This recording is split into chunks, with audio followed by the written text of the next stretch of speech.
But Paul Taylor is our guest speaker tonight, and I've had the opportunity to be with Paul last night and this morning, and he delivered two very different, very good messages. Paul's been speaking on creation, evolution, and Genesis for more than 30 years, and he taught science for 18 years in England. He's worked with AIG in the UK and Creation Today in Florida. He's now full-time speaker and director of Mount St. Helens Creation Center, and Paul has authored more than 10 books, many DVDs, and a countless number of articles. And Paul has agreed to take questions after his message tonight. And just as a warning to you guys, if there is a little accent that you hear when he starts speaking, he'll quickly remind us that he's not the one with the accent. So let's welcome Paul Taylor.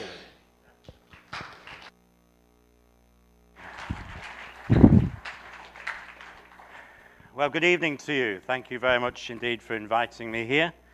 It's a pleasure to be here with you again. Yes, this isn't an accent.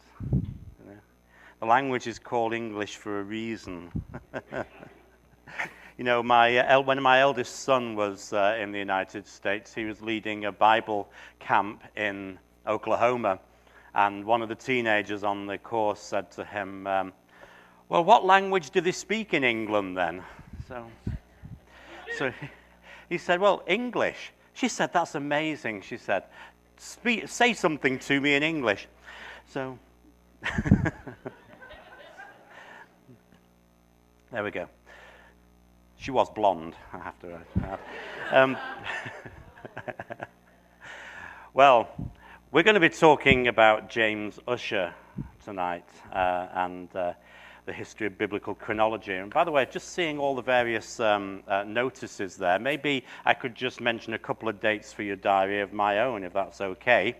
October 29th, the Sunday before, well, it's the last Sunday of the month. We're doing a celebration in place of October 31st, okay? You know what happens on October 31st, don't you?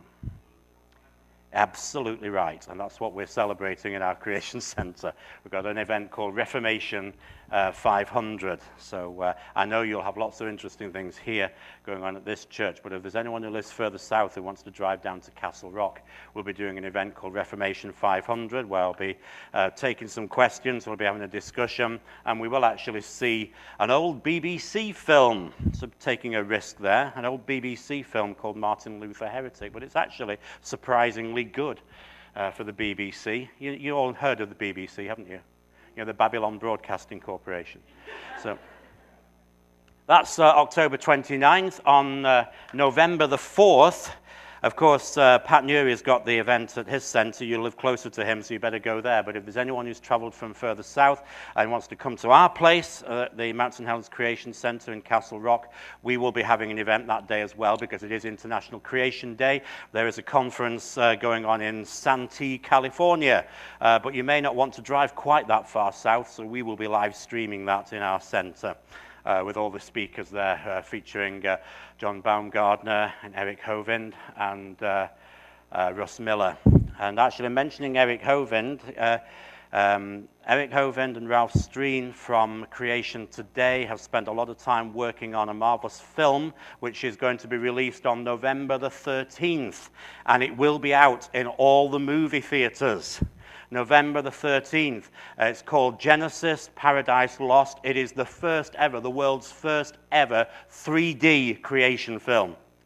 So your local movie theater, it'll be on in two screens. It'll be on in the 3D screen, and it'll be on the normal 2D one, for those of you who hate having those glasses on. So go to genesismovie.com and book that. And then we've got a mini conference at the Mount St. Helens Creation Center on December the 1st and December the 2nd. Jay Siegert is coming from Wisconsin. He'll be our main speaker, and I'll be doing a couple of talks as well. So that's December 1st and 2nd, Friday and Saturday. All those details are on our website if you want to find out anything more about those. So as I said, we're going to talk about James Ussher, but before we do that, if I can just indulge myself for a little bit longer, if you don't mind, I'll tell you a little bit about our centre. There's my wife and myself with the volcano in the background. That day, it was actually quite clear for once, but quite often the volcano was covered in cloud. But people come to our centre, we have family days, we have activities, we'll do presentations, and we will take people on excursions up the valley. There is our centre. We've removed the old City Council sign from it now, and we're now just raising a little bit more money to be able to get it painted and renovated. We haven't had the opportunity to paint it and renovate it because we have had an exceptionally busy summer. We only got hold of the building in May, and the tourist season started straight away. And I've been taking people to the mountain, doing 3 or 4 excursions per week since May until the beginning of October when it began to slow down. Though I am still doing some excursions. I've got one on Monday. So we are raising money for that. I'll let you know a little bit more about that in a moment. But some of the things that we've now got tourist signs on the interstate so that you can find out where we are. So if you go to exit 49 on I-5, you will see the signs pointing the way to our new centre in the middle of downtown Castle Rock. And as I said, we like to take people on excursions. So here's a little bit of an overview of the sort of excursions that we take people on.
Some of those clips then are from our forthcoming movie that we've got, that we produced at our centre in conjunction with our sister ministry, Creation Moments, and that should be available on DVD and video download next month, in the middle of November, in time for the Christmas market. Okay. And in order to sort of finance the various excursions we're doing, in particular to be able to get our building renovated, we are making an appeal. We have been appealing for funds during the year. And I've got a little video clip that the producers of that film were able to make for me. In this video clip, I'll mention that we are trying to raise $40,000. Well, praise God, we have raised $23,000 of that already. So we are trying to raise another $17,000 before the end of this year to complete the renovation of our building, make a really good center that we can be proud of. So if any of you feel able to participate in that and contribute to that, then have a look at our website or come and see me, and I'll explain to you how we can help with that. So here we go.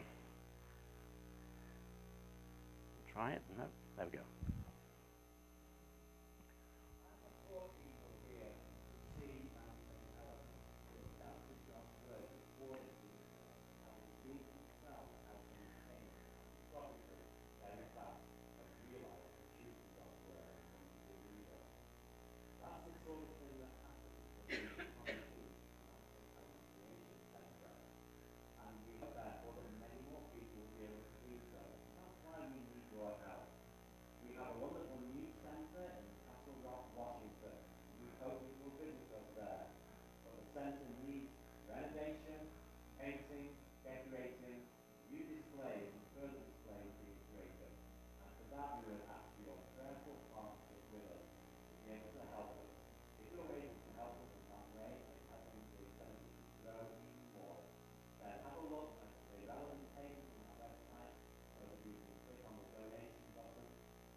Okay, so we would value your prayers and your support in that, so that we've had a lot of visitors this summer, visitors from all over the world, families from Australia, New Zealand, a strange little place called England, as well as from every corner of the United States.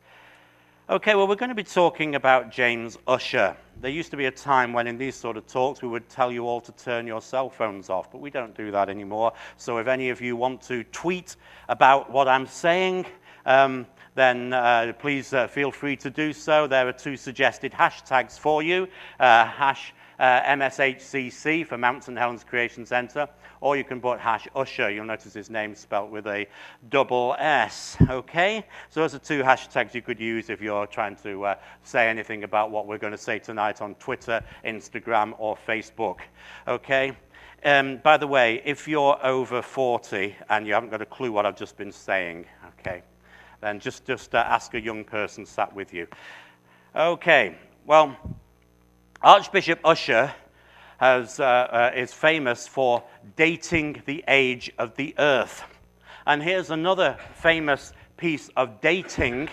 This particular set of rocks, called Salisbury Crags in Edinburgh in Scotland, are very, very famous and very influential. And many of you may not know exactly why they are.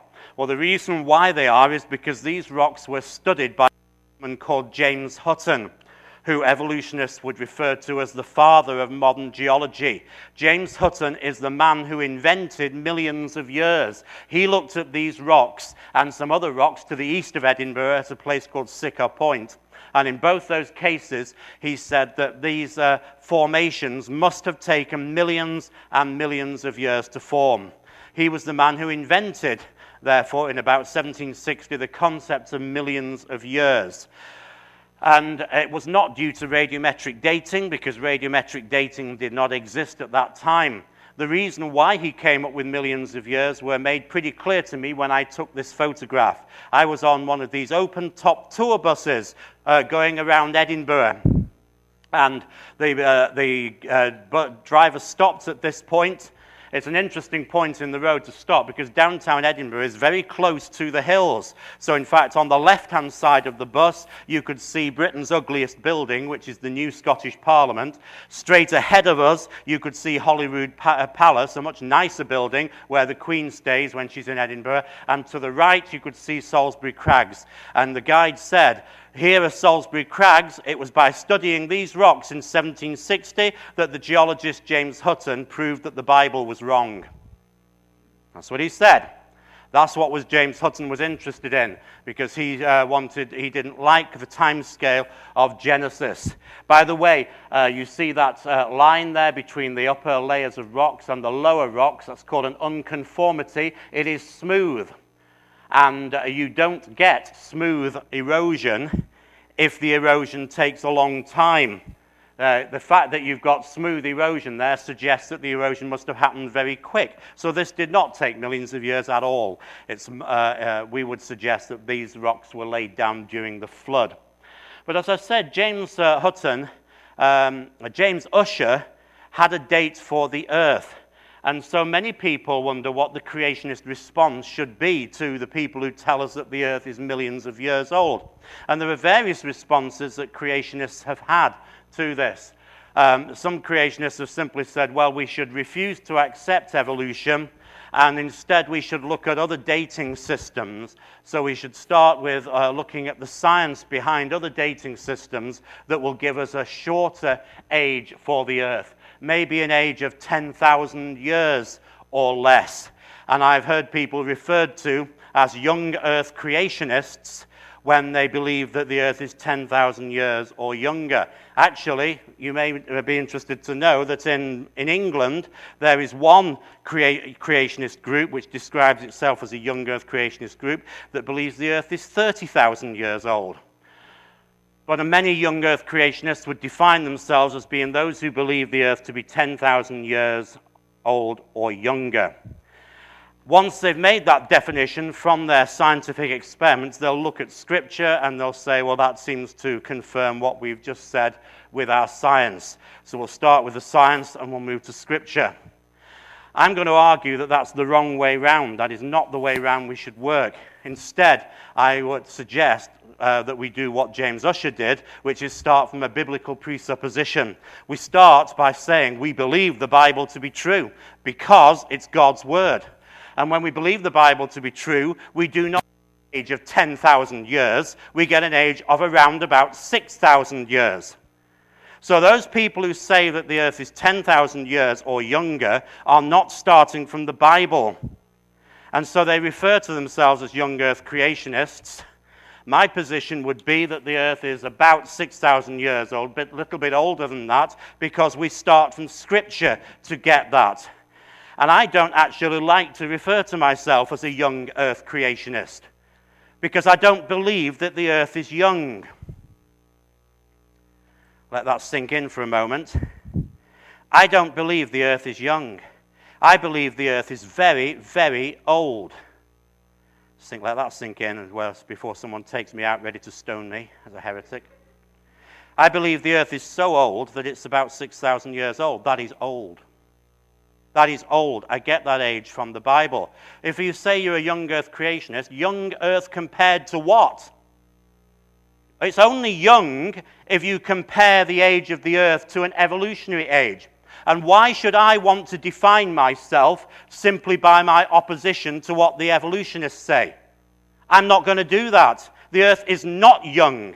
The idea of millions of years is simply a nonsense. A deep time aspect of things is simply a nonsense. It's something that simply is too incredible, that does not work in any sphere. The earth is very old. 6,000 years by any human stretch of the imagination is very old. Has anyone ever been to Stonehenge in England? Probably round about 4,000 years old, probably built by the first people to have left the Tower of Babel and managed to get to the British Isles. Could you imagine standing at the scene of Stonehenge and saying, well, that's a young object, isn't it? There's a young artifact because it's only 4,000 years old. No, you don't. You say it's ancient. Even the British government say it's ancient. They've got a sign outside it saying ancient monument. It's ancient. The earth is ancient. 6,000 years old is ancient. Do you get the message? I may be laboring this, but it's important. I define my ages relative to what the Bible says, not relative to what evolutionists say. We need to interpret our dating systems according to the Bible, not interpret the Bible according to our dating systems. We don't simply pick and choose dating systems until we find one that fits. We start from the Word of God. and see where the consequences are for that. Now, when Archbishop Ussher was looking at the Old Testament, he realized that names in the Old Testament have meanings. For example, the name Cain means acquired. So I find it very interesting that we read in Genesis chapter 4, verse 1, about the birth of Cain. In Genesis chapter 4, verse 1, this is what we read. We read, Adam knew Eve his wife. She conceived and bore Cain, saying, I have gotten a man with the help of the Lord. Acquired or gotten. That means Cain. So you need to understand what she said. She's conceived and bore Cain. That means gotten. And says, I have gotten a man. Do you see? Now, there's a bit more to it even than that. Because actually, the Hebrew doesn't say with the help of the Lord. That's an interpretation that's been added in most of our translations. Literally, the Hebrew simply says, I have gotten a man, the Lord. Because I believe that Eve had actually believed what God said in Genesis 3 when he was promising the Messiah to come to crush the head of the serpent. So she thought that maybe her firstborn son, being the seed of the woman, would be the Messiah. Now, I know a lot of us have great ambitions for our children. I think Eve's ambition for her first son was a little bit overblown, especially when we learn what happened. But at least we can say that Eve almost certainly had saving faith. After her sin, she had come to believe, I would suggest, she'd come to believe in the Messiah. And we get all that by knowing about the name Cain. The name Abel means something. It actually means vapor. And in fact, that word is often used to refer to something being meaningless, or in the old King James way of saying it, vanity of vanities. In fact, the word in the book of Ecclesiastes, where it constantly says vanity of vanities, meaningless, meaningless, that is the word Abel. So the words actually mean something.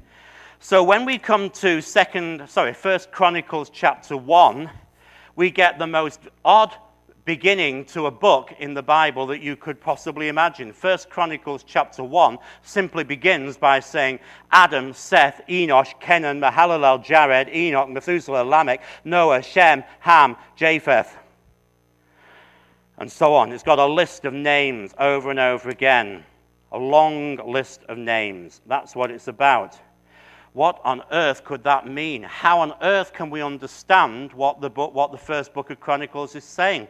Now, some people have suggested, I think rightly, that the difference between Chronicles and the books of Kings is that the books of Kings are straight history, whereas Chronicles is a sermon being preached on the text of the history that's happened. In which case, we can perhaps understand why we would begin with those names, by looking at the meanings of the names. Because Adam means man. Seth means appointed. Enosh means mortal. Kenan means sorrow. Mahalalel means the God who is praised. It's interesting that round about that time, that's approximately the time that people would have started calling on the name of the Lord, as we read in Genesis chapter 4. So there was worship of God. That's why we've got a one in the line there from Adam that's called the God who is to be praised. Jared means he shall come down. That's an acknowledgement of our mortality, because we're lower than God. Enoch means the teacher or the prophet. Methuselah means his death shall bring it about. And that's a prophetic name. Enoch, Methuselah's father, was a prophet. We've got words of prophecy by Enoch in the book of Jude, which is referring to the judgment of God. Well, he's even named his son, I believe, in order to emphasize this prophecy of the coming judgment, because the name Methuselah means his death shall bring it about. His death shall bring what about? Well, we'll see in a moment. Lamech means weary. It's another warning of mortality. And in fact, if there are no gaps in the genealogies then actually Lamech died before Methuselah did. Died before his father did. And finally, Noah, that's as far as I'll go for now, that Noah means rest or peace. And Noah, of course, is very much a type of Christ in the Bible. In John's Gospel, John chapter 14, verse 27, we read, "My peace I give to you, peace I leave with you, my peace I give to you. Not as the world gives, do I give to you. Let not your hearts be troubled, neither let them be afraid." Jesus is talking about the peace he brings, and Noah's name means rest or peace. Well, if we put all those meanings together, you get a list of these patriarchs, not only in 1 Chronicles, but also, of course, in Genesis chapter 5, where you also get the ages of these people, and I'll refer to that in a moment. But I've said that these are the meanings of the names. Well, if we put all that together, it means that the first 3 verses of 1 Chronicles actually reads like this: "Man is appointed mortal sorrow, but the God who is to be praised shall come down, teaching that his death shall bring the weary rest." That's what we read in those first few names in 1 Chronicles, because the names mean something. And in those first 10 patriarchs, we have a statement of the gospel of Jesus Christ, leading up to the man who is called Peace. And Jesus says, "My peace I leave with you." Isn't that beautiful? You see what God was doing. And this is why Genesis and other references to creation in the Bible are so important. This is not an optional extra. It's not an optional extra to say, well, it doesn't matter what you believe about Genesis. We can believe what we like about Genesis. Let's just preach Jesus. People have said that to me many times. Don't go into these controversies. Don't get people upset. Just preach Jesus. Can you see that when I go through these names, I am preaching Jesus? That is what we are doing. That's what is so important. The names further on mean something too. Nimrod is an important name. We read in Genesis, "Like Nimrod, the mighty hunter before the Lord, a mighty warrior against the Lord." Really, when it says he's a mighty hunter before the Lord, it really means somebody who is against the Lord. In other words, Nimrod is a man who shakes his fist in the face of God, a man who doesn't acknowledge God as Lord. Other names that mean something are names like Peleg, and his generation must have been approximately around about the time of Babel, because we read in Peleg that was the days when the earth was divided. And it can't refer to geological division, because that would have happened at the time of the flood, whereas this is after the flood. So it's referring to the division of the peoples of the world. Well, these are the things that James Ussher studied. And in consequence, by studying these and by studying the numbers that you get in chapters like Genesis chapter 5 and Genesis chapter 11, he calculated the exact time that he believed creation had happened.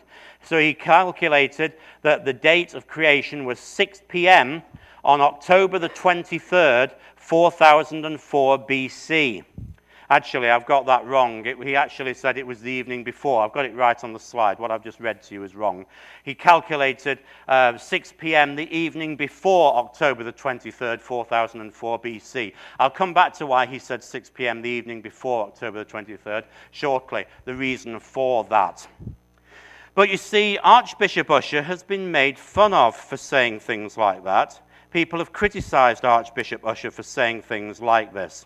So we need to understand a little bit about the context of Archbishop Ussher. You see, I've even seen cartoons produced by one so-called Christian ministry that actually showed Archbishop James Ussher, because he was the Archbishop of Armagh in Ireland at that time.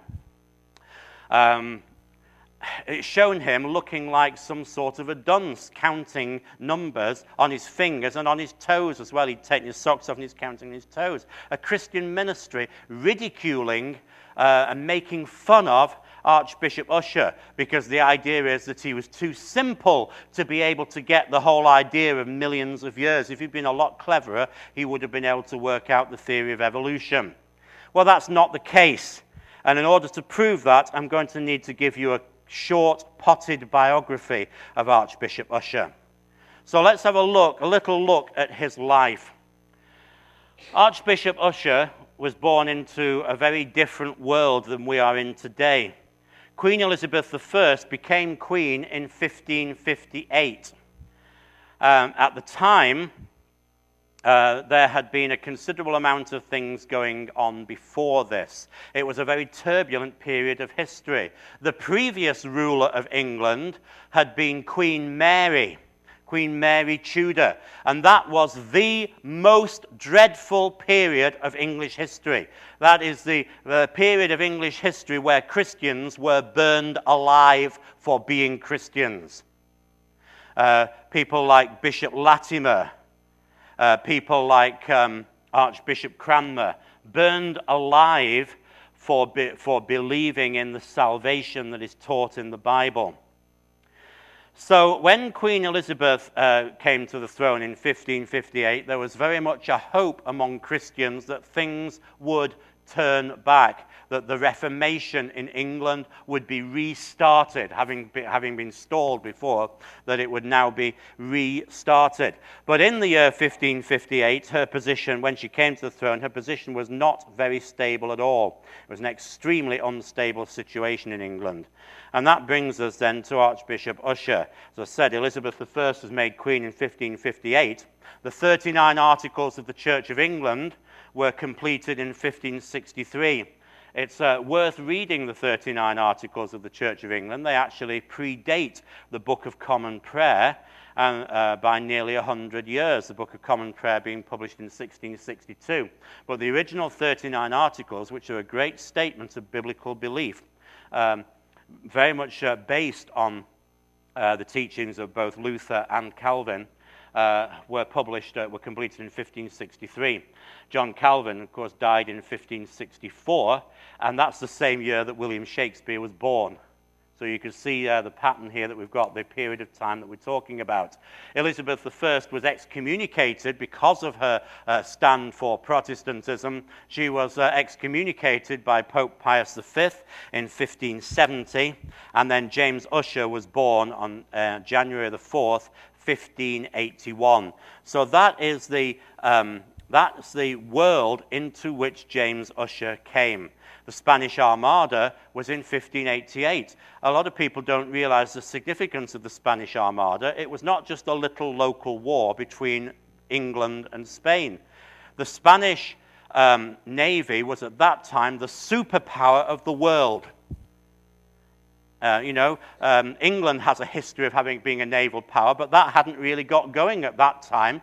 Spain was the country that had the big navy, and they were a Catholic country, and the Pope had actually asked the King of Spain personally to go and conquer England, to bring England back into the Roman Catholic fold. That is what had happened. That's the background to that. So the fact that England won that battle against the Spanish Armada in 1588 is actually a miraculous example of salvation.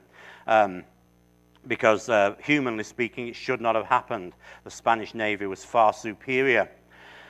So James Ussher, as I said, famous for dating creation. Why did he come up with this date? Here are some of the cartoons that are produced by one Christian ministry called Reasons to Believe, led by a gentleman called Dr. Hugh Ross. He doesn't think it matters if the days of creation were real days, and he doesn't believe that the days of creation were real days, whereas Archbishop Ussher did. Well, let's see whether Archbishop Ussher really was the simpleton that we consider. Archbishop Ussher was born in Dublin on the island of Ireland. At the time, Ireland was part of it was not part of England. It was actually a separate kingdom, but it was ruled by the same monarch. Elizabeth I was also Queen of Ireland, as well as being Queen of England. Later on, Scotland became part of the same system too, and the three countries were not actually joined at that stage. It was quite a lot later that they were joined. When James I of Scotland became King of England, he also became King of Ireland as well. He was king of all three countries, but they were still all three independent countries. Okay?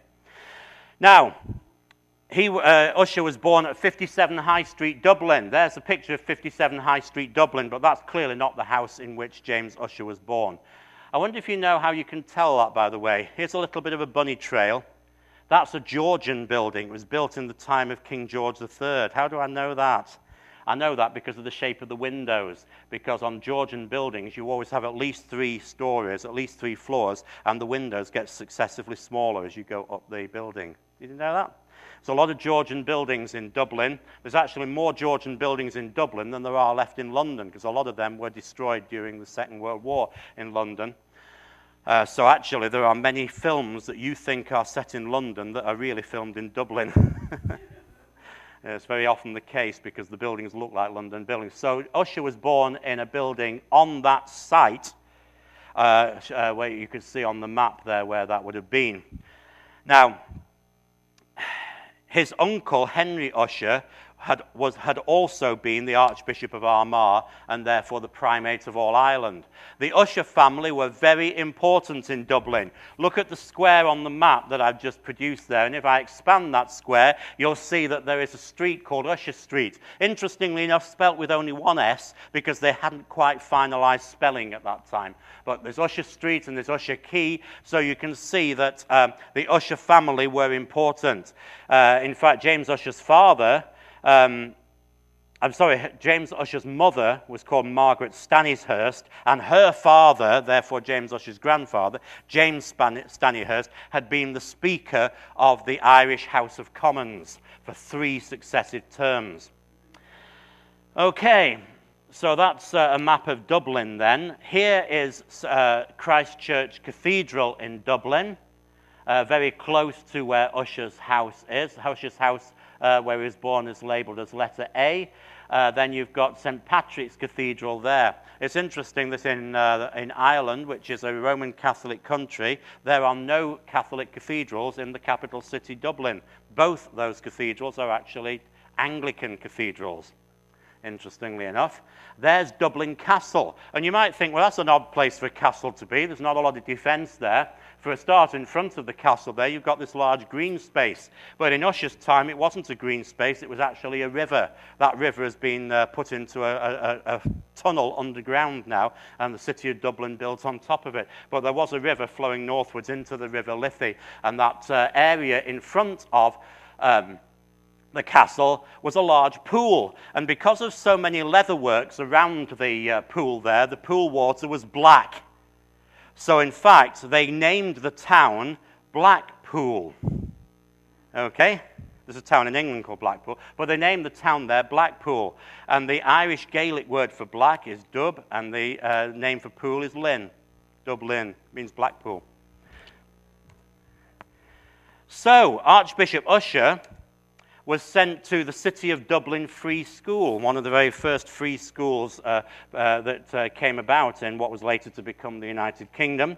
Other alumni of the same school included John Churchill, who was later made Duke of Marlborough because of his military exploits in the Peninsular War, and of course his grandson was the famous, his great-grandson was the famous Prime Minister during the Second World War. Ussher attended the school in 1589 at the age of 8. At the age of 8. This is a school that normally boys would go to at the age of 12. Ussher went there at the age of 8. In other words, Ussher had a very precocious childhood.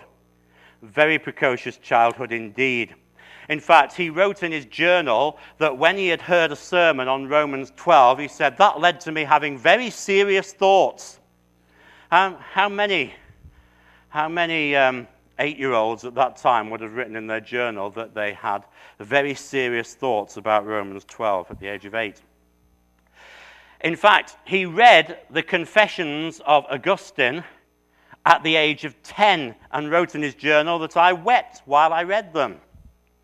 This was a very precocious child. How many 10-year-olds here have read the Confessions of Augustine? In the original Latin, of course. The principal part of my study at this time is spent perusing the writings of the fathers, by which he meant the apostolic fathers, the Christian leaders of the 2nd century, or observing out of them the doctrine of an ancient church. That's what he wrote aged 12. This was not a simpleton. Are you getting the picture of why I'm going through this biography? It's important. Now, He then went to Trinity College. Trinity College was given a royal charter to be the College of the Sacred and Undivided Trinity near Dublin, the first new university in the British Empire after Oxford and Cambridge. Ussher entered Trinity College in 1593, so therefore he was one of the first students. He was aged 12 when he went to university. Age 12. At the age, in 1595, at the age of 14, he began his massive work, the Annals of the World. That's when he began writing it, at the age of 14. Now, it did take him, to be fair, a little while to finish it, as we'll see. But he had drawn up his chronicle of the Bible as far as the book of Kings and was awarded his B.A. at the age of 15.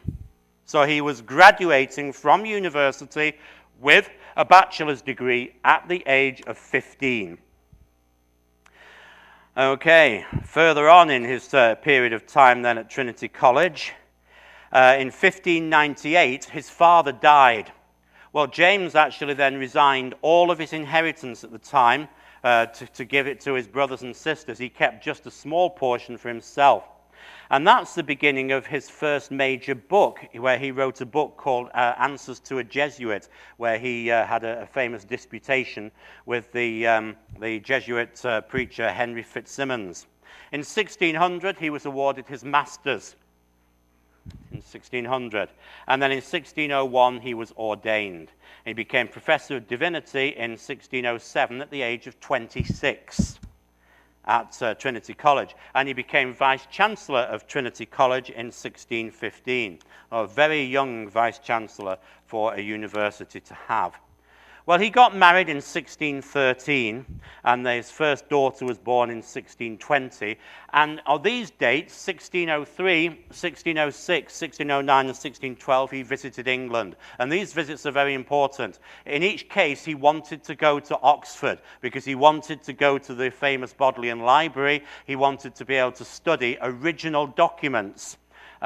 Particularly as that had become a place where many of William Tyndale's documents had been brought, those that had been recovered, that hadn't been burnt in the time of Queen Mary. They were brought then to Oxford University, and that library had become a centre. Remember, Oxford University was famous for having, a couple of hundred years before, persecuted one of its own, John Wycliffe, but by this time it had become thoroughly Protestant and very much had many documents relating to the translation of the Bible. So his fifth visit, in 1619, he met King James I, who'd ascended the throne by that time. And in 1621, James I made him the Bishop of Meath.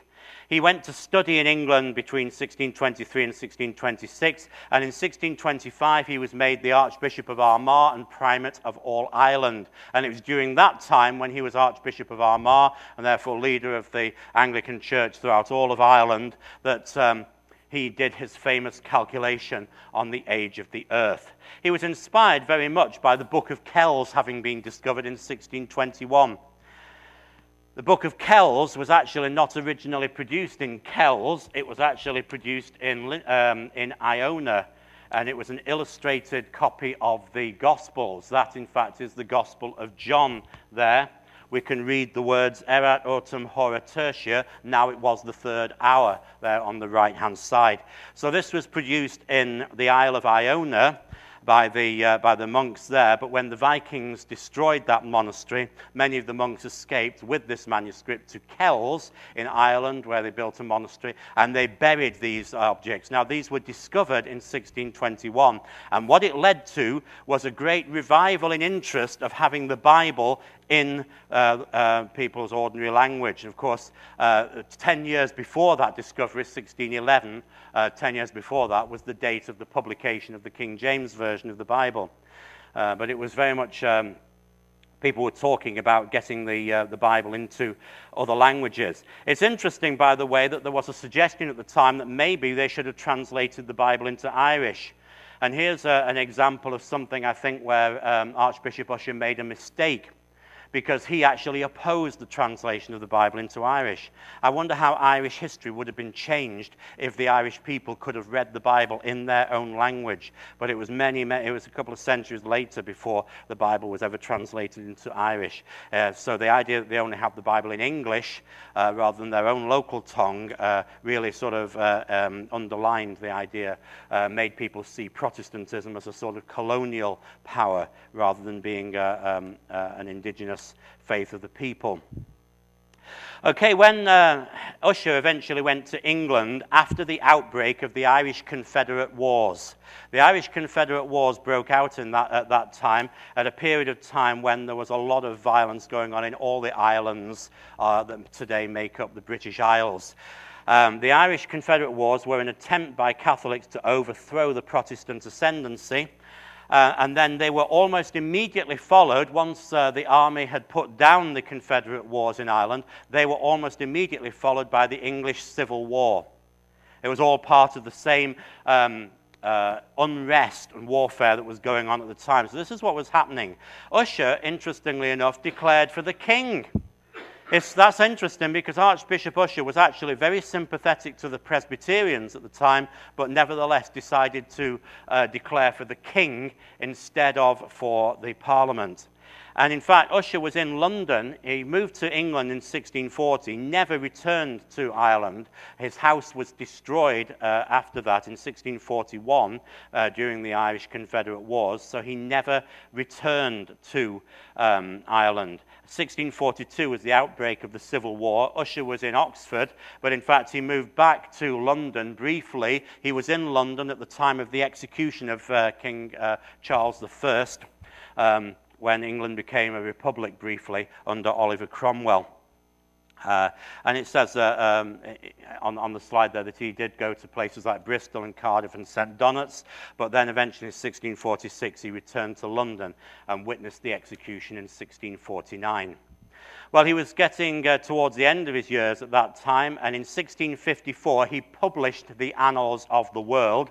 Unfortunately, published them in Latin, not in English. He'd written the entire book in Latin. Now, Ussher died in 1656, and it's a measure of the respect that he was held in that even though he had argued for the king, for the royalist side, for the losing side in the Civil War, the Lord Protector, Oliver Cromwell, who was ruling England at that time under the English Republic, actually gave Archbishop Ussher a state funeral in 1656. 2 years later, the Annals of the World were translated into English, and translated into modern English more recently in 2006 in that particular book. Well, as I said, the book contains his famous calculation. Why is it that he said the earth was created at 6 p.m. the evening before October the 23rd, 4004? Well, it's because he made some assumptions about the Bible, assumptions that I believe are correct. First of all, he assumed that when you look at the genealogies of Genesis chapter 5 and of Genesis chapter 11, he assumed that there were no gaps in those genealogies. That when it says so-and-so was the father of so-and-so, was the father of so-and-so, that it means father, it doesn't mean grandfather.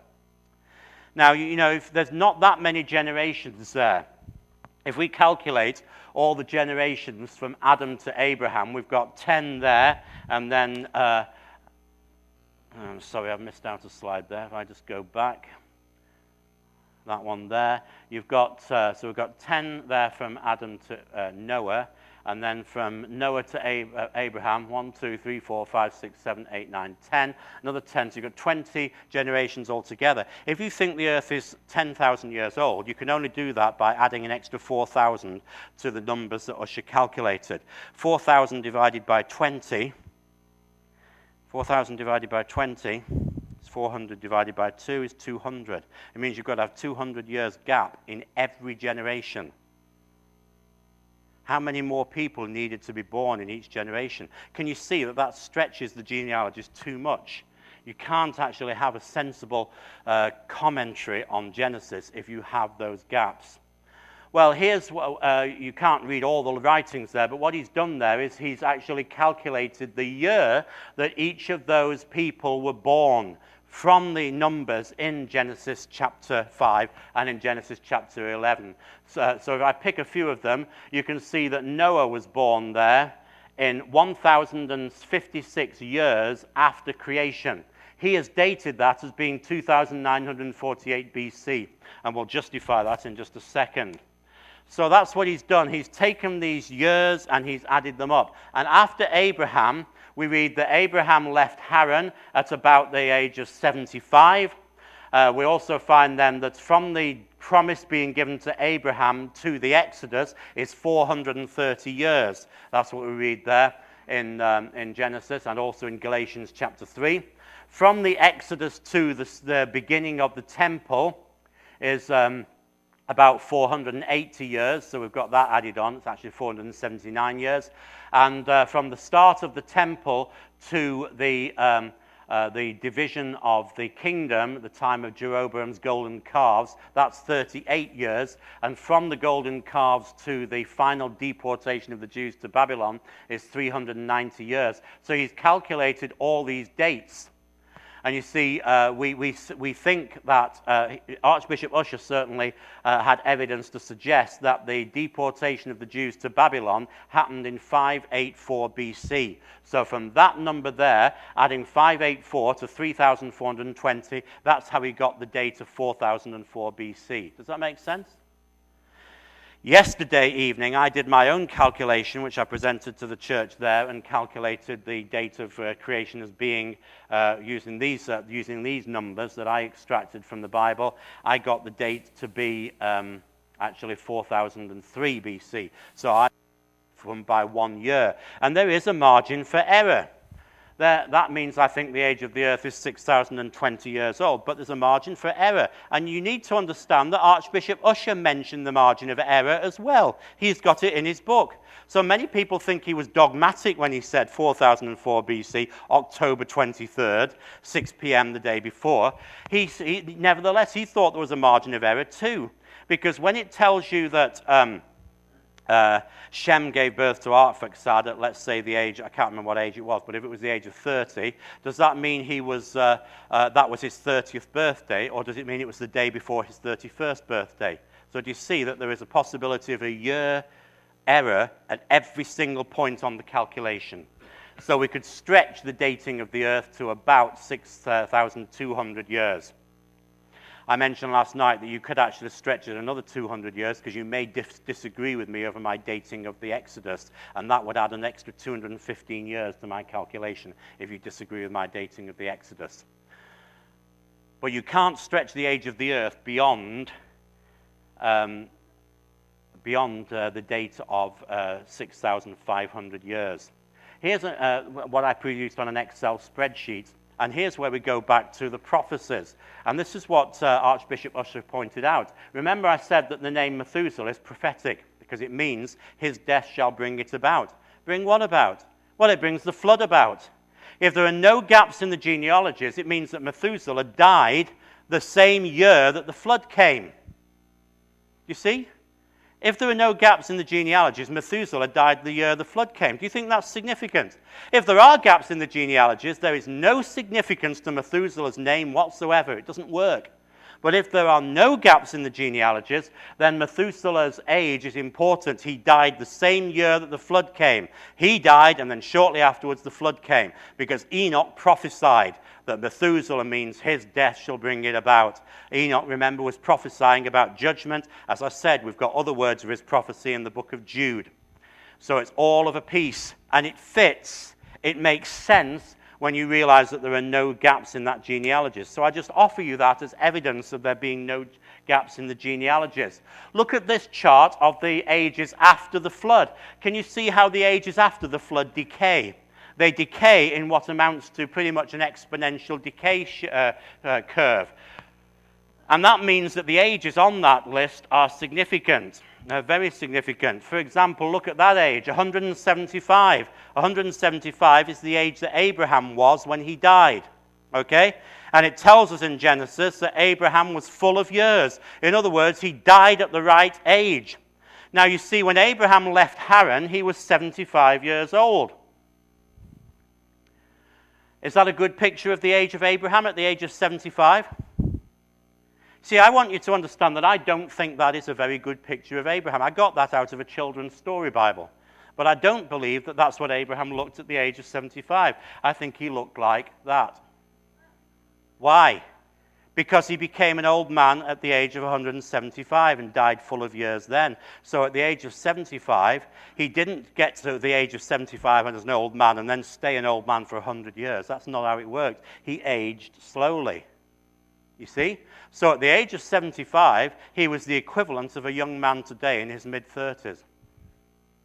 And that means that Sarah, who was 65 at the time that they left Haran, was the equivalent of a young lady aged about 31 or 32. That means she was well within childbearing years. And that makes it all the more poignant when we read in Genesis 11 that Sarah was barren. Why does it say that Sarah was barren if she was already too old to have children? You see, it was medically significant, and people were believing that this was part of a curse. And this is so important. Archbishop Ussher comments on these in his book. So there's what I think Sarah might have looked like then. I commissioned an artist friend of mine to do those pictures. I'm going to pass on that slide because I'm running out of time. So I want to just get through the calculation a little bit faster. Now, I've said that I think the 430 years of the sojourn are dated from the time that Abraham left Haran. Archbishop Ussher agrees with that. Or rather, I agree with him. Okay, let's get it right. He was the one who did the calculation, which means that he thinks that Abraham left Haran in 2083 Anno Mundi, 2083 years after the creation. That's 1921 years BC. And that means the Ten Commandments would have been given shortly after the Exodus in 2513 AM or 1491 BC, 430 years later. That's where we may have a disagreement, because I'm dating the sojourn from the promise to Abraham. Some people, if you date the 430 years from the promise being given to Abraham, that means that the Israelites were only in captivity in Egypt for 215 years, half of that time. Okay? Now, you may want to prefer to believe that they were in captivity for 430 years, in which case you need to add 215 to my date for the earth and Ussher's date for the earth. Do you see the point? There's another margin for error. But you're still not going to get the age of the earth anywhere beyond 6,500 years. You are not going to make it 10,000 years from the Bible. Even if you're going to disagree with me on the Exodus, you're still not going to get the age of the earth any farther. See, it brings up all sorts of problems. Who was the Pharaoh at the time of the Exodus? Well, many people of traditionalists have suggested that the Pharaoh would have to be Ramesses II. But there are two other possible candidates, Thutmose III in the 18th dynasty and Neferhotep I in the 13th dynasty. Well, in fact, it's likely to have been Neferhotep I. And the reason why we think that is because we think that the various dynasties in Egypt actually overlapped. They didn't go one dynasty then another. Those dynasties overlapped. So Neferhotep I, who was earlier, would have been the ideal pharaoh. And it's interesting to note that there is no record of his death. He just disappeared, which is a very interesting point if you believe that he was drowned at the bottom of the Red Sea. That would make sense, whereas we've got some evidence of where Ramesses II's tomb actually is. So that does not make sense as a candidate for who was pharaoh. Neferhotep I's mummy has never been found. He just disappeared. And his son was never found either. He had a son called War-Neferhotep, but he's disappeared as well. And it's interesting that an alien group came in after his disappearance, called the Hyksos. They came into Egypt, and they took over Egypt, according to Josephus, without a battle. And so that would make sense if the whole of the Egyptian army had been drowned at the bottom of the Red Sea. There was no army to defend Egypt, even though before Egypt had been the superpower of the world. So it fits.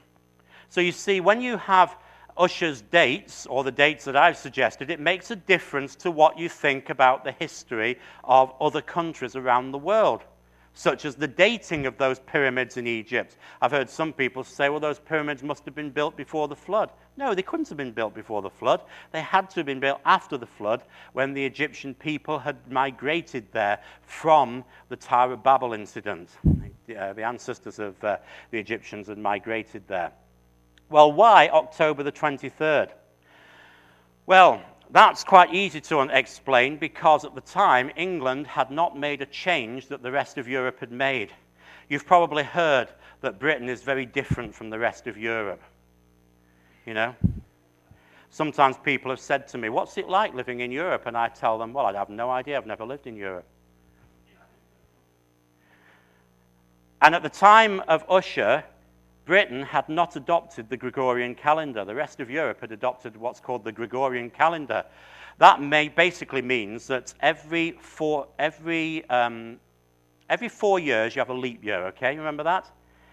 But the year at the beginning of the century is only a leap year if you divide the total year by 4. So the year 2000 was a leap year, but the year 1900 was not a leap year, okay? Because it doesn't divide by 400. Well, that's the Gregorian calendar. The Julian calendar didn't bother with that. It simply added an extra day on a leap year every 4 years. And that made the calendar get out of sync.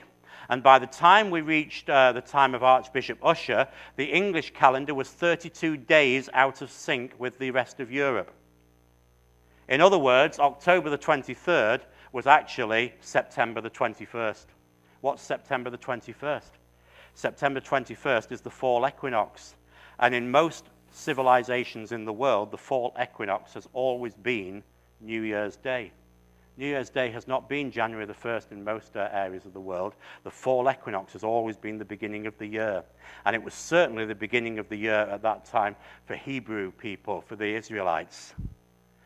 So you see, Archbishop Ussher was thinking it's much more likely that the creation would have happened at New Year's Day as far as the Hebrew calendar was concerned, which would be September 21st in the Gregorian calendar, October 32nd in the Julian calendar. Why 6 p.m. the night before? Because, in fact, Israelite people dated their days not from midnight, but from dusk to dusk.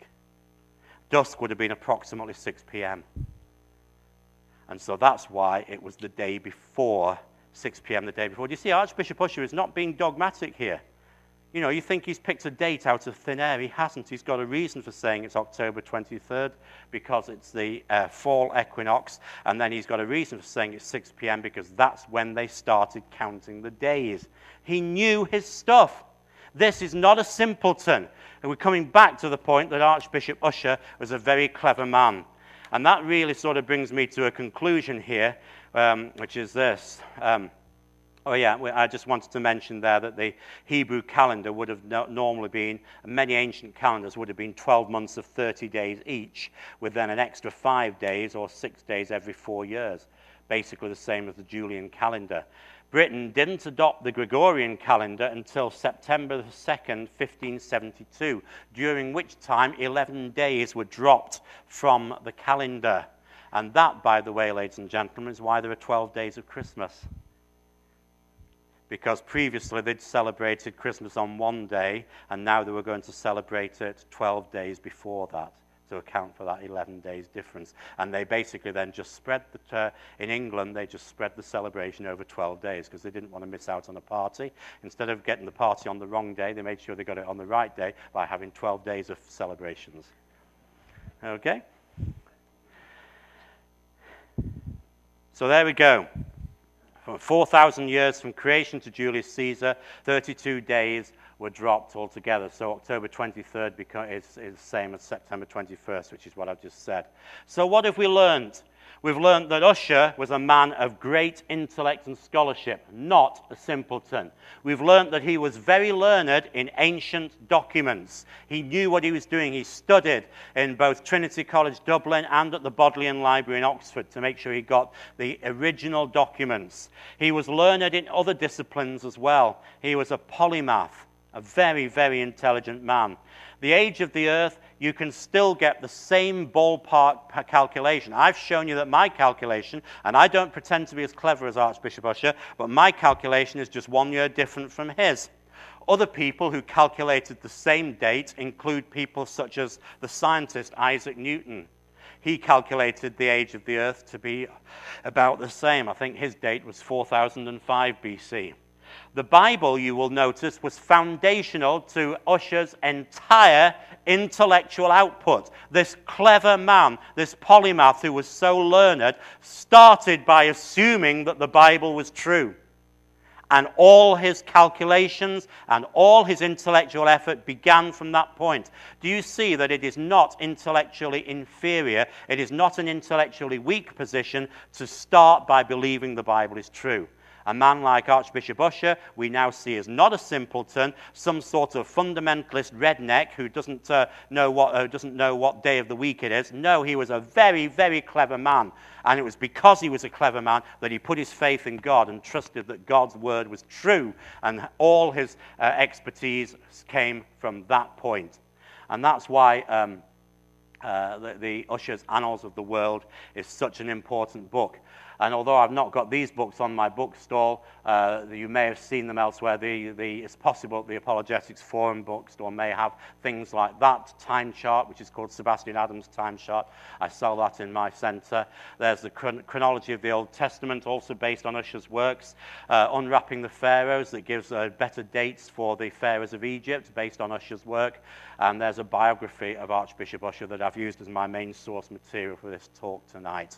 So as I said, I hope I've convinced you that this is an intellectually superior position to believe that God's word is true and that everything we learn and everything we work out stems from that initial presupposition. Thank you very much for listening.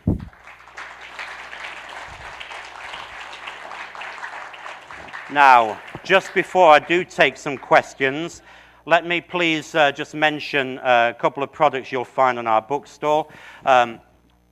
To show you that you don't need to have the intellect of Ussher, I've written this book called Where Birds Eat Horses, which shows you how to look at scientific articles and just look at the language. You'll see that I've colored in words with different colored markers, and you do that simply by learning certain key phrases that evolutionists use, because I have discovered that the support for the theory of evolution is not scientific at all. It's their clever and deceptive use of language. So that book reveals that, and there is a homeschool curriculum to go with it. This book I originally wrote for adults, actually, but a lot of homeschooling families said, can you do a curriculum on it? So I did. So it's a homeschool curriculum for teenagers. I've also got this book, Only Believe, which is a book about apologetics.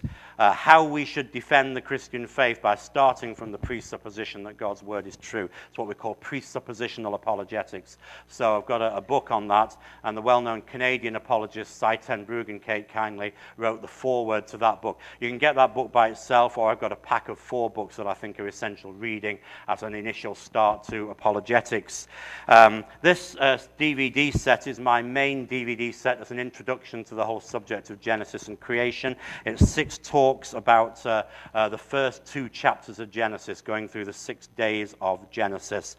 So there's 6 talks there with a study guide if you want to show it in small groups. So you can study that there. We've got that. And one more DVD that I'll point out is actually a DVD of tonight's talk, Archbishop Ussher and the History of Biblical Chronology, filmed in Portland, Oregon, about 12 months ago when I gave the talk there.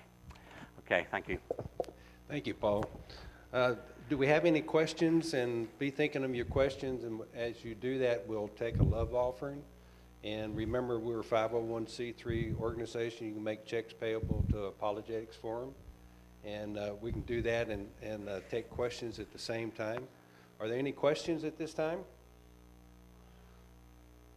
Paul, I have a question. Wasn't he criticized for only using the Bible to draw his conclusion and not science? Yes, not at the time, because as I said, Isaac Newton actually checked his calculations and agreed with him. And he wasn't the only scientist who did, but he has been subsequently criticized by scientists in more recent years, in this century and the last century. people who really ought to know better. It's actually very interesting, mind you, that one person who didn't criticize Archbishop Ussher was the late Stephen Jay Gould. That doesn't mean that Stephen Jay Gould, who was an evolutionist, agreed with Archbishop Ussher, but he did actually say that he did actually acknowledge that Archbishop Ussher was a man of great intellect and that we shouldn't ridicule him. Richard Dawkins, on the other hand, has made fun of him many times. Sure.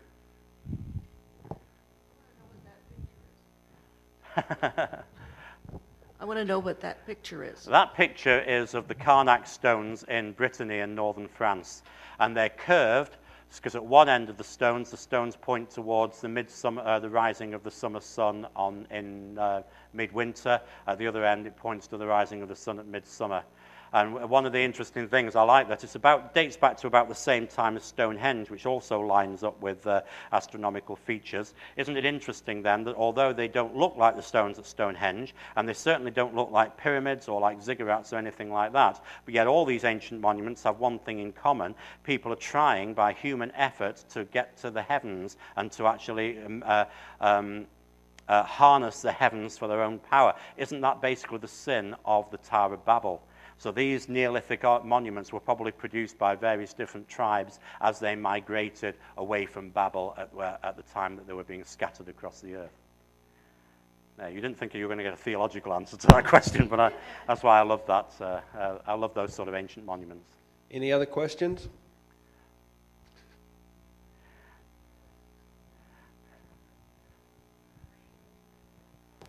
How do you imagine, or how do you think of, as after the Tower of Babel, the people got all around the whole earth? Have you given thought to that? How did they get there? Well, they would have had to walk, I would guess. Well, but you think the land masses were connected?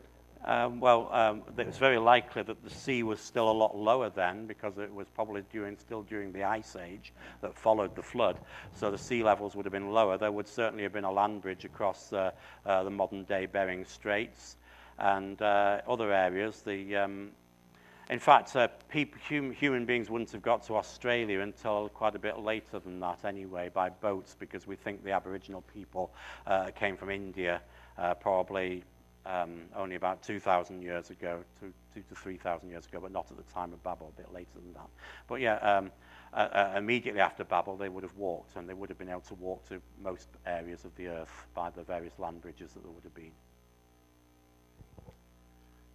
Okay, well, we can ask Paul some more questions at his table, and we'll join him back there. And in closing, we have next month's speaker with us tonight, Secrets of the Rocks, and he's going to close us in a word of prayer when he comes up. Patrick comes up and tells us a little bit about what he's going to talk to us about next month, and also what's happening on November the 4th. Well, good evening. Next month, I'll be speaking on the secrets of the rocks. And there are a lot of secrets in the rocks that are ignored by modern geologists. And the more you study the rocks, the more you begin to see some of these things that really pertain to the creation and the flood and really support a biblical view of Earth history. So we're going to be looking at that next month. Just wanted to remind you, we do have some flyers out on the table for International Creation Day on November 4th. We'll have our Geology Learning Center open that day from 10 to 3. You can come in anytime you want. Take a tour. We have some brand new displays. We have a replica of Lucy, and you'll pay big bucks downtown to see it.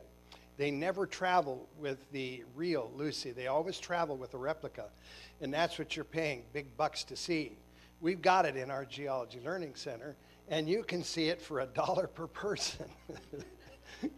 We also have a brand new set of replicas of skulls, about a dozen skulls of human skulls, and ape skulls, so you can see the difference and why it's such a big deal. I mean, what is the big deal here, evolution between apes and man? There's no links. They're either apes or they're humans, and you can see that evidence also, Geology Learning Center. We've got a lot of dinosaur bones, and a lot of minerals, and fossils, and rocks. Bring your kids, and I think you'll really enjoy the time. That's $1 per person. Okay, I think that's about it. We do have a table back here. We've got kits on it, special interest kits. You don't need to be a homeschooler in order to enjoy a couple of the kits. And then we also have some materials for you who are homeschooling your kids, trying to build a biblical view of Earth history. Have those on the back. I've now got 19 books written. We're still working on several. We just did a revision on one coming out here real soon. I think my wife needs some real encouragement here. She's my editor, and she has been glued to this thing. We're coming out with our 3rd edition of the Rock Identification Field Guide. And we've got 2 other books we're going to come out with. One is Geology and our National Parks, and the other one is Mineral Identification Made Easy. So those are coming out here real soon. So why don't we take a few minutes here, and we'll close in prayer, and then I'll look forward to talking to a few of you out there. Lord, I thank you for just this insight into your word tonight. It is really true. We have lived with ridicule for so long that we've grown accustomed to it, and it's really, I think, fueled a lot of the rejection, even among believers. These men were not simpletons. These men were not evolutionary quirks. They were brilliant men, and if anything, we've really decayed since then. And so I do thank you for this information here tonight, and I know it's helped me put a few pieces together. And thank you, Lord, for teaching us and leading us in your ways. Amen.